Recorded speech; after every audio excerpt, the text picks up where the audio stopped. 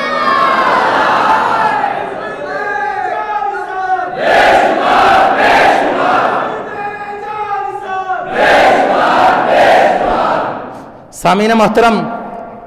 یاد رکھیے گا، ہم سے بڑا پرامن بھی کوئی نہیں، ہم سے بڑا محب وطن بھی کوئی نہیں، اور جن کے پاس پاور تھی ہیلی کاپٹر سے فائر کیے، ہزاروں شیل برسائے، اسٹیٹ فائر کیے، تو ہمارا راستہ وہ نہیں روک سکے، تو تم کبھی راستے میں نہ آنا۔ میرا پیغام آپ لوگ سمجھ جائیں، جب تمہارے باپ دادا لبیک والوں کا راستہ نہیں روک سکے تو تم نہیں روک سکتے۔ 14 صدیاں قبل اسلام کا راستہ ابو جہل نہ روک سکا، تو یہ آج کے ابو جہل کی اولادیں اسلام کا راستہ کیا روکے گی؟ میرے امام نے فرما دیا، لوگوں تم اسلام کے ساتھ کھڑے ہو جاؤ، اسلام اپنی پاور بھی رکھتا ہے اور اسلام زمین پر کمر بھی نہیں لگنے دیتا۔ اور جب بے سر و سامانی کے عالم میں لاہور سے وزیر آباد کی طرف چلے، پہلے فیض آباد ہوتی تھی، اب وزیر آباد بھی ہوتی رہے گی۔ پہلے فیض آباد ہوتی تھی، اب کاموں کی بھی ہوگا، اب مرید کے بھی ہوگا۔ یہ سارے وہ میدان ہیں جن میدانوں کے اندر حضور کے غلاموں نے حضور کی عزت ناموس پہ پہرا دینے کے لیے اپنی جانوں کا نذرانہ بھی پیش کیا، اور انہیں یہ بتا دیا جب تک آقا بکے نہ تھے کوئی پوچھتا نہ تھا، آپ نے خرید کر انمول کر دیا ہے۔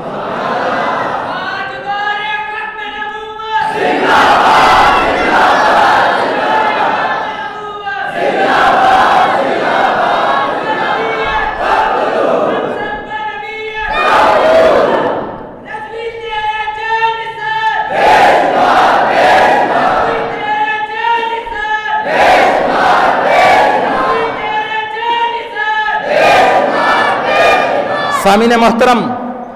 یہ پیغام ان لوگوں کے لیے ہے، ہم کسی کو کچھ کہتے نہیں ہیں، ہم پرامن بھی بڑے ہیں، ہم محب وطن بھی بڑے ہیں۔ یہ یاد رکھنا، نہ ہماری مسلک کی طرف آنکھ اٹھا کے دیکھنا، نہ ہماری مساجد کی طرف، اور نہ ہی ہمارے مذہب کی طرف، اور نہ ہی ہماری تحریک کی طرف، اور نہ ہی ہمارے مشن کی طرف۔ ہمارا مشن بہت اعلیٰ ہے، یاد رکھنا لوگوں، ہمارا مشن اسلام آباد نہیں ہے، ہمارا مشن سینٹ اسمبلی نہیں ہے، ہمارا مشن قومی اسمبلی نہیں ہے، ہمارا مشن سینٹ نہیں ہے، بلکہ ہمارا مشن وہ ہے کہ جو قلندر لاہوری نے فرمایا تھا، خیرہ نہ کر سکا مجھے جلوائے دانش فرنگ، کیونکہ میری آنکھ میں سرما تھا خاک مدینہ اور نجف۔ ہمارا مشن گنبد خضرا کے مکین ہے، ہمارا مشن حضور کی عزت ناموس پہ پہرا دینا ہے، ہمارا مشن حضور کی ختم نبوت کی حفاظت کرنا ہے۔